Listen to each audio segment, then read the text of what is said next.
Myself, Ritesh Sunil Aire, lecturer in Automobile Diploma, Shivajirao S. Jondare Polytechnic. Welcomes you.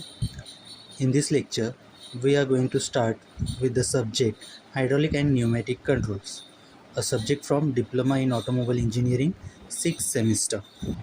Before starting the lecture, I would like to tell you that the attendance for the subject will be taken by Google Form. The link for the Google Form is given below in the description. Please be ready with the pen and paper to note down the doubts during the starting with the lecture.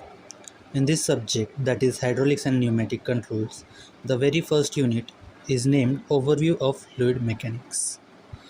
In this unit, we are going to cover the following points: classification and properties of fluids, properties such as specific weight, specific gravity, viscosity, and specification of hydraulic oils.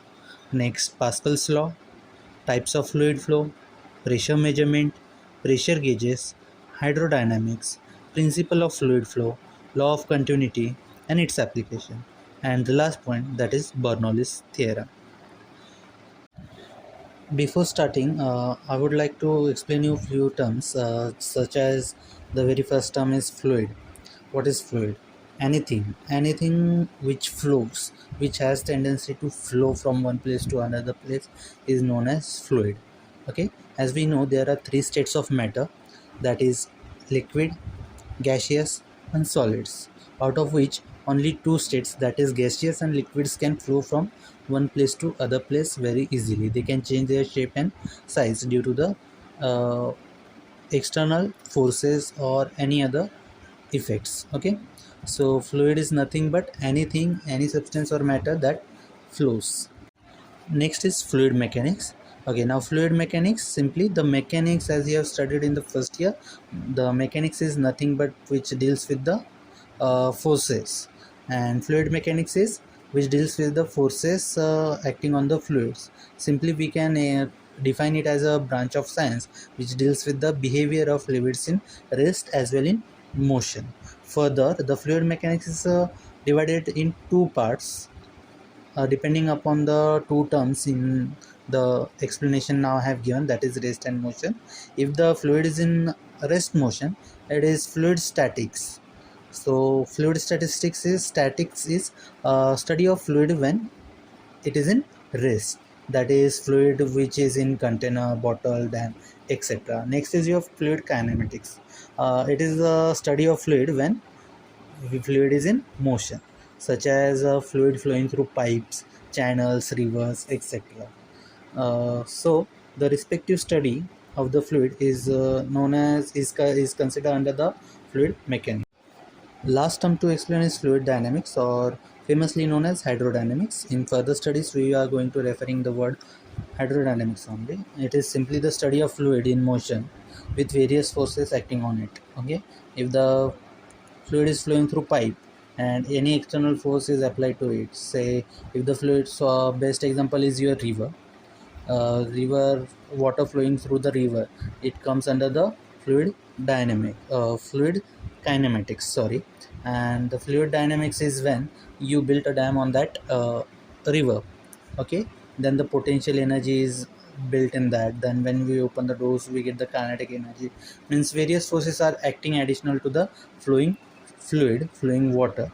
That time, that study of forces or the study of flow of water when the forces are these particular forces acting on it is known as hydrodynamics.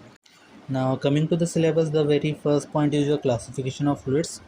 Fluids are basically classified as liquids, gases, vapors. Now as we all know, liquids and gases, these are the states of matter, three out of the three, that is solid, liquid, and gas. And we know in solid the molecules are much closer to each other, in liquids they are less closer to each other, and in gases they are far from each other. So liquids, as you know, the example is water, oil. You have experience in your day-to-day life.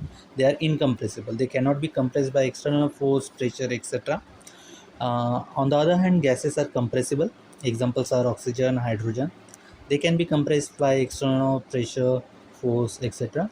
Vapors, when liquid is heated beyond particular temperature, it starts vaporizing. Okay. and also classified as ideal fluid and real fluid. Ideal fluid simply incompressible and it has no viscosity. No viscosity. Viscosity term will be explained you in the further lecture.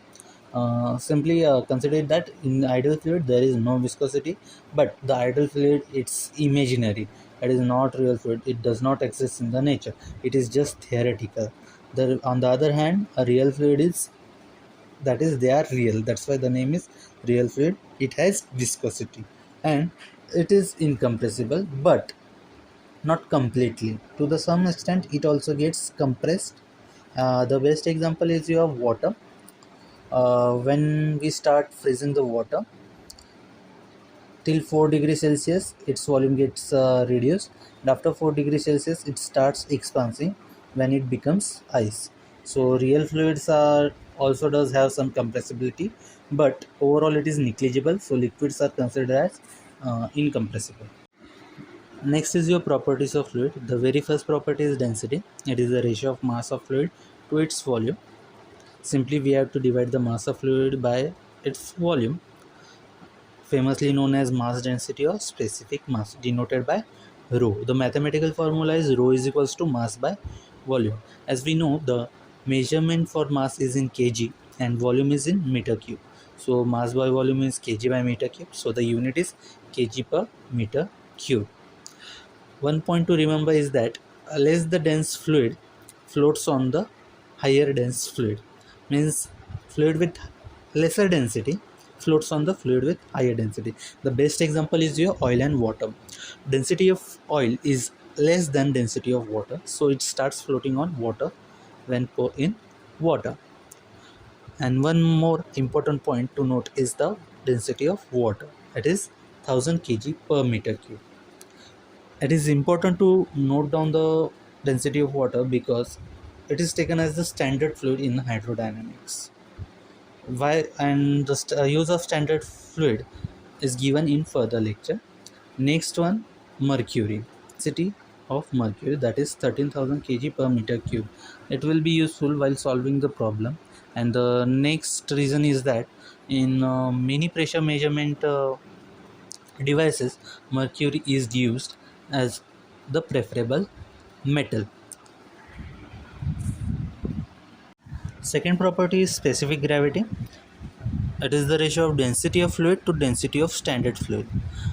Okay, now in the previous point, I have asked you to remember the density of water because it is used as a standard fluid, and the use of standard fluid is to find the specific gravity. So specific gravity is your ratio of density of fluid to standard fluid, density of standard fluid. Specific gravity is denoted by capital S, and the mathematical formula is S is equals to density of fluid by density of standard fluid, where the standard fluid is your water and the density of water is 1000. So your specific gravity for any kind of fluid is simply the density of fluid divided by 1000. Now the specific gravity property is dimensionless. It does not have any unit. Why?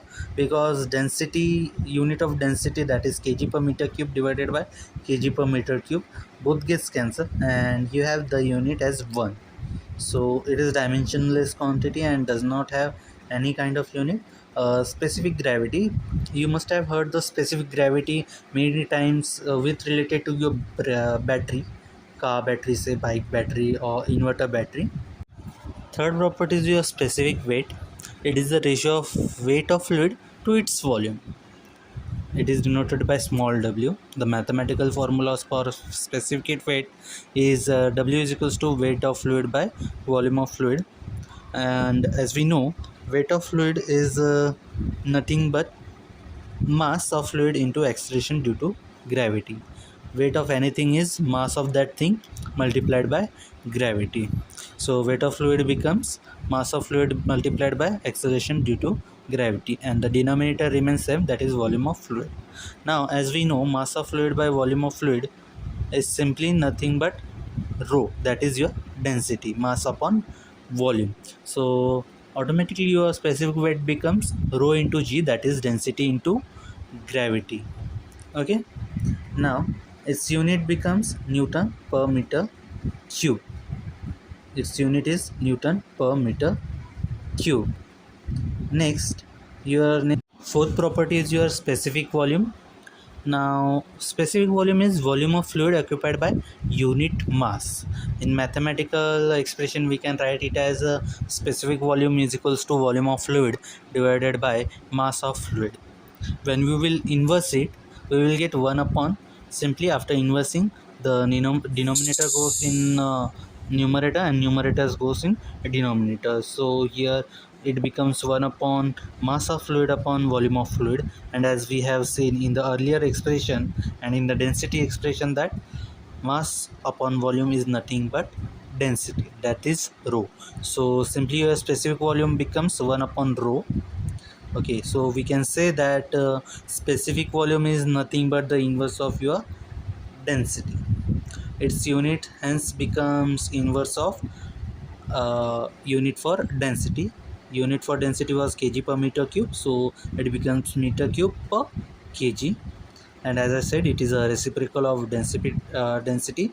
And this specific volume property is specifically used only for gases. Can't say only, but commonly, yes, specifically used for gases and not for the liquids. Fifth property is your viscosity. It can be defined as a property of fluid to offer resistance to fluid flow.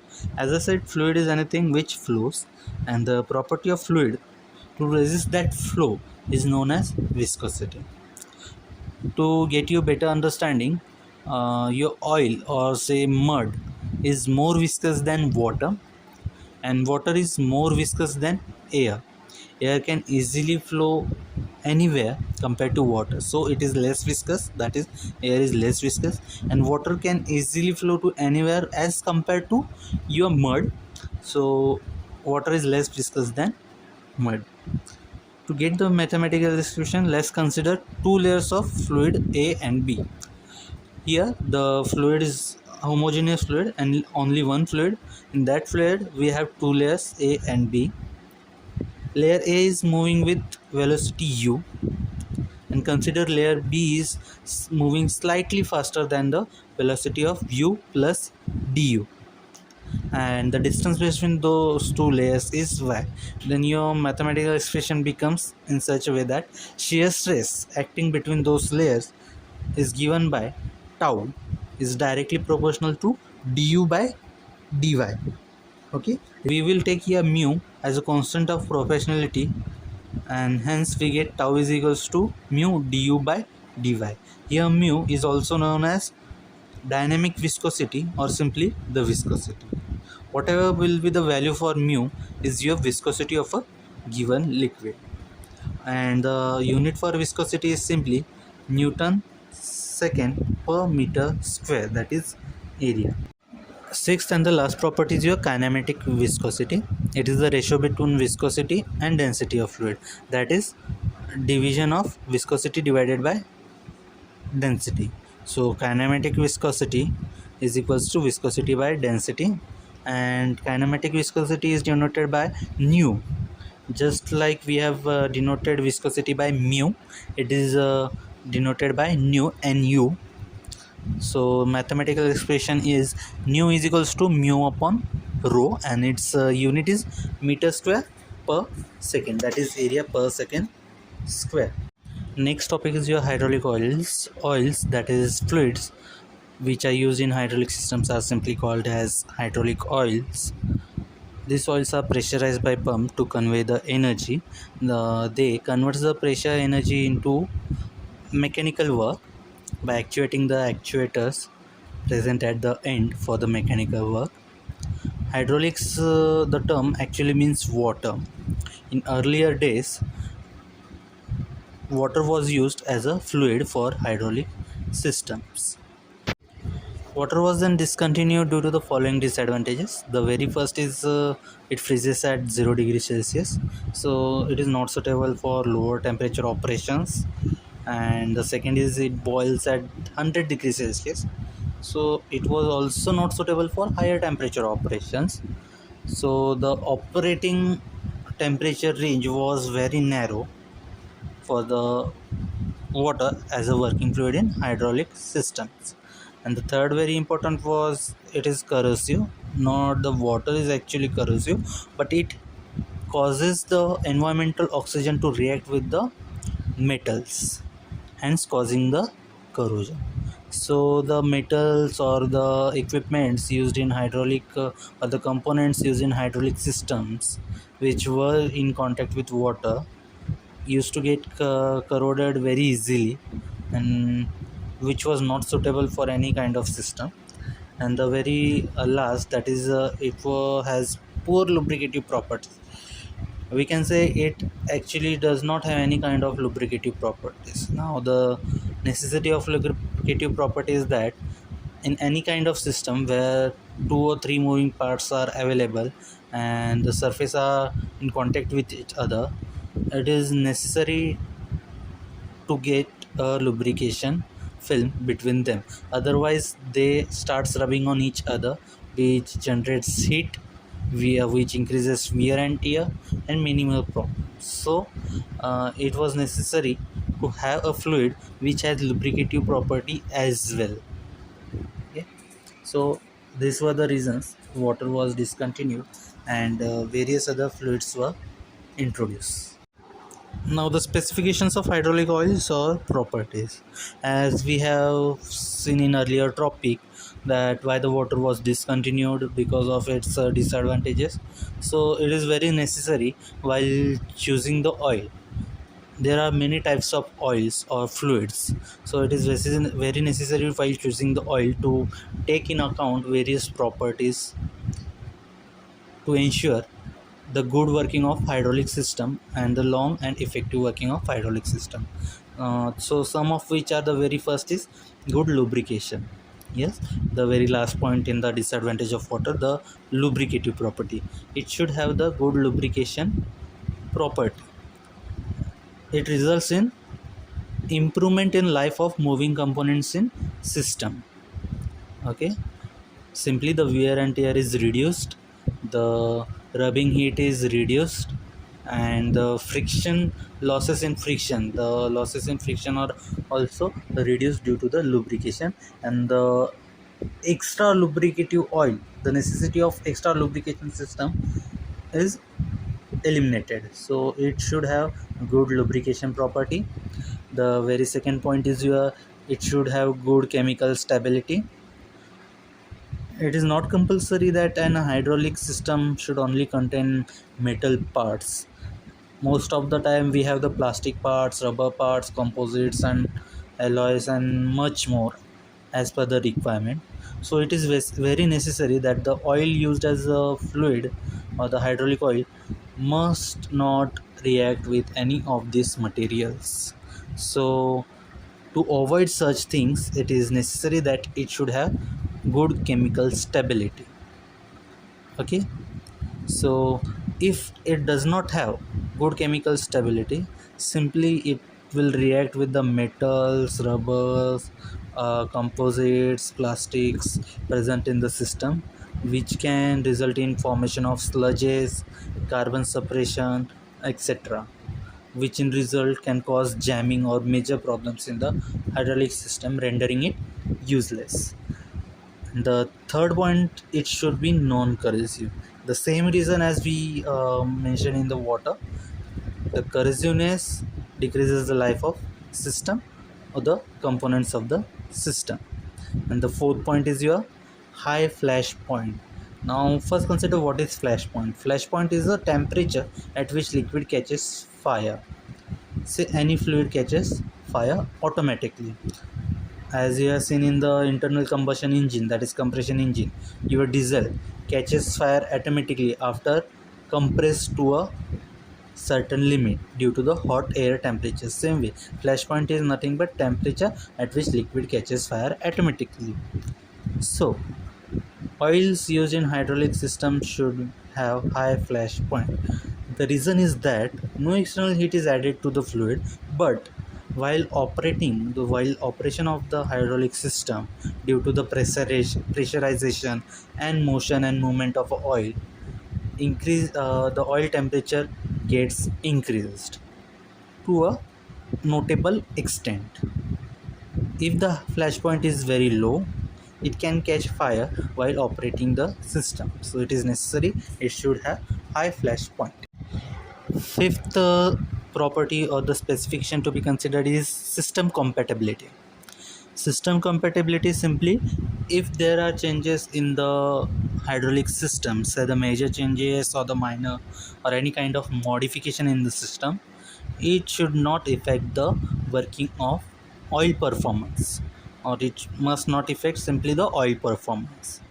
Okay, so the oil we are using, the hydraulic oil we are using, should be compatible with many of the modifications or major modifications. It should have wide range of applications. Sixth is your minimum toxicity. It is related with the human health.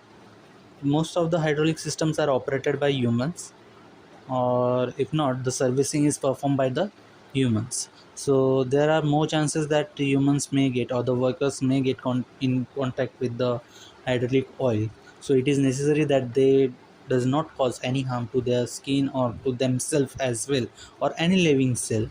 So it is very necessary to hydraulic oils to be less toxicity or no toxicity.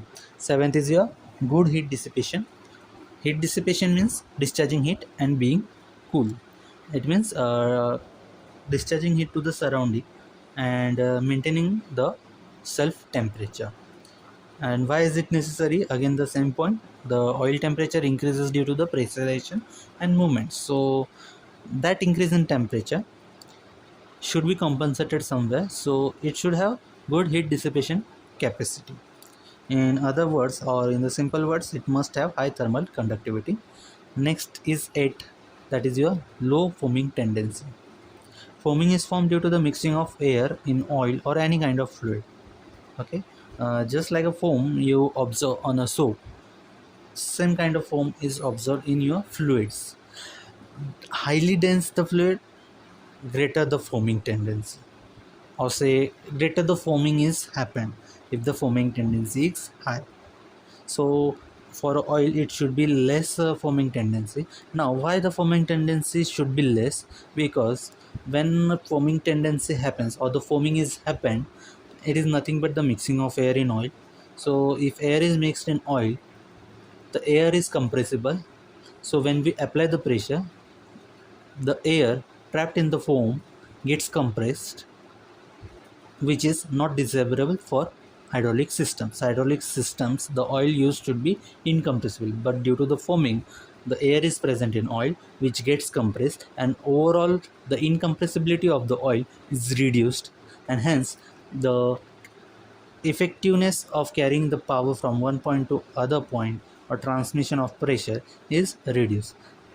In all, in simple words, it reduces efficiency of power transmission of a given fluid. Next is your property, that is fire resistance. It should be fire resistance, that is it should not catch the fire. That is similar to your high flash point, but in high flash point it catches the fire automatically. In fire resistance, oil should not react or get catch fire even we light it with a fire. Then 10th is your low coefficient of expansion, that is the volume of oil should remain constant for a wide range of temperatures or pressure. That is for, and what for what it helps, for a given temperature minimum volume of oil can be used. Low specific gravity. Low specific gravity simply deal with the weight of a hydraulic oil. If the hydraulic weight of the hydraulic oil is less, the overall weight of a system will also be reduced. So it is very necessary to keep the specific gravity low to keep the weight of overall system low. And the very last and important point is your cost and availability. It should be affordable and available in bulk and at anywhere. In case of emergency, in case of breakdown, in case of servicing, it should be available at any point to restart the system or to troubleshoot the system. Okay. And that was for the today's lecture. Remaining points we will cover in the second lecture. Thank you.